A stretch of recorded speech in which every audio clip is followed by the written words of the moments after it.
Yes, everybody, welcome back to the channel. My name is Stephen Howson, and this is 5 things that we learned watching Manchester United draw with Leicester. Number 1, missed opportunity. Now, it's been an absolute flawless campaign for United away from home in the Premier League, and that came to an end yesterday against a Leicester City side that sit above us in the table.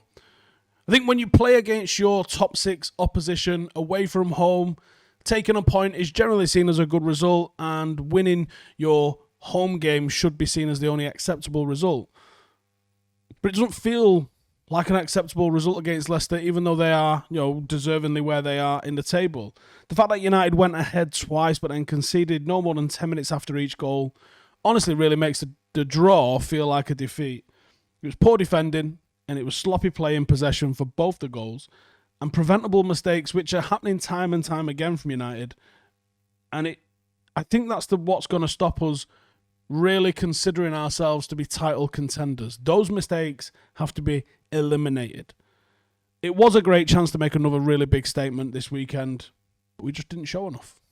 Number 2, Fernandes' big role.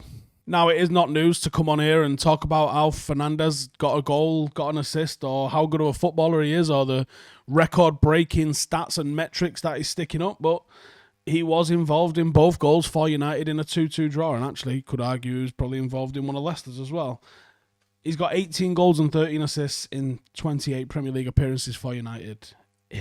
Since his debut in February, Fernandes has been directly involved in 52% of United's Premier League goals, which is 31 of 60.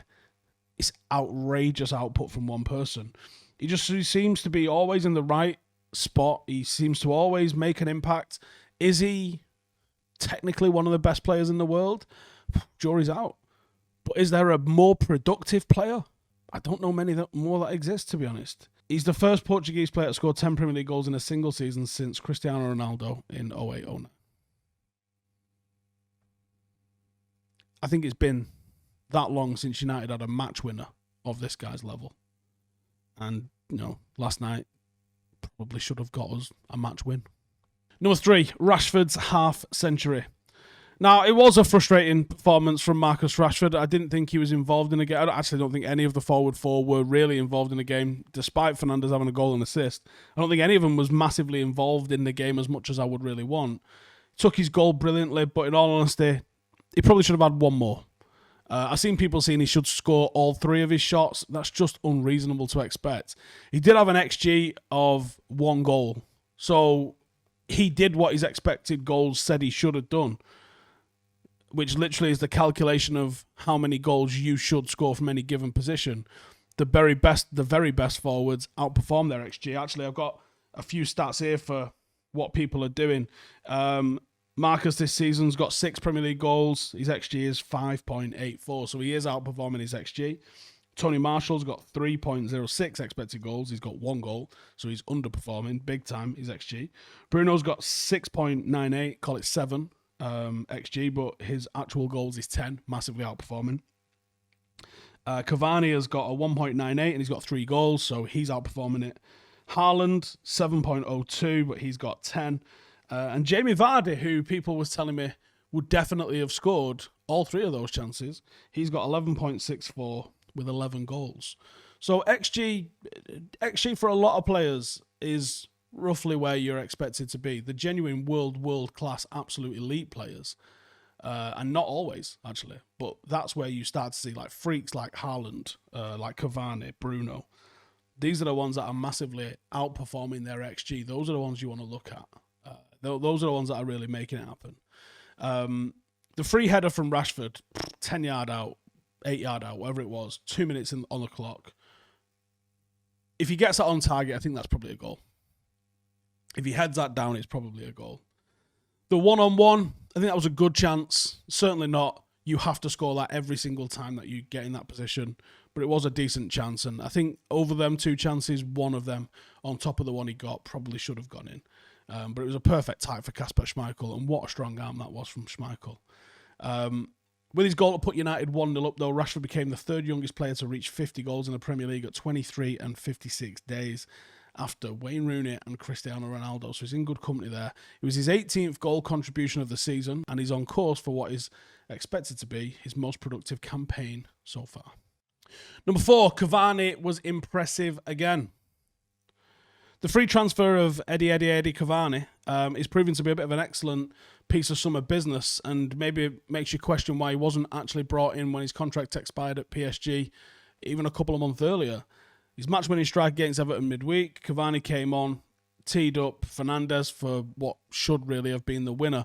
He's now either scored or assisted a Premier League goal every 42 minutes this season with 3 goals and 2 assists to his name. He's the same age as Jamie Vardy, who plays week in, week out for Leicester, and I would argue he's probably in better nick. I don't see why we're not playing him. He's a fantastic option to have off the bench, and I thought yesterday our bench was the strongest it had looked in a long time. He seems like he's settling into England and the Premier League very well. I think it's about time he becomes United's first choice striker. I think he's earned it. And number 5, next week is a massive test. United's 6-2 demolition of Leeds last week was our first real conclusive home win of the season. So it's important now that we push on and do not drop more points in the week ahead. We have got Wolves coming on Tuesday before potentially tough meeting with Aston Villa, who are in unbelievable form at the moment, on New Year's Day. If United can put those early struggles behind us in the Premier League this season and get 6 points from those 2 games, I think we'll go into the new year with not just real confidence, but I actually think with a real chance of probably not a title charge. I think that was always going to be giddy. Unless we manage to turn Liverpool over, I don't think that's necessarily a realistic option. I think we're just too vulnerable in certain places to ever really call it a title charge. But there's absolute progress. The fact that we're disappointed with a 2-2 draw against Leicester, who are second in the league, on merit, I think shows where the expectations have flipped and how progress has undoubtedly been made. Slip up again, though, and the gap between United and Liverpool at the top is going to massively, massively widen, and the title race will be a one-horse race, and United are going to find themselves in what is a very, very tight pack from second down to 7th, 8th. There's not much in there, and a slip up here or there finds you right in the quagmire. And United could easily finish 2nd or 7th, I think, this season. Right then, that is it for 5 things. Cheers for tuning in, as always. Make sure to subscribe if you're new around here. We do this after every single game. Make sure to like the video as well. It helps it getting found. We have got a Reddit group if you're interested in having more discussion rather than the YouTube comments are a bit mental. We all know that. But you can find the links to all of my other socials, including that Reddit group, down in the description below. And I'll see you in the next one. Laters.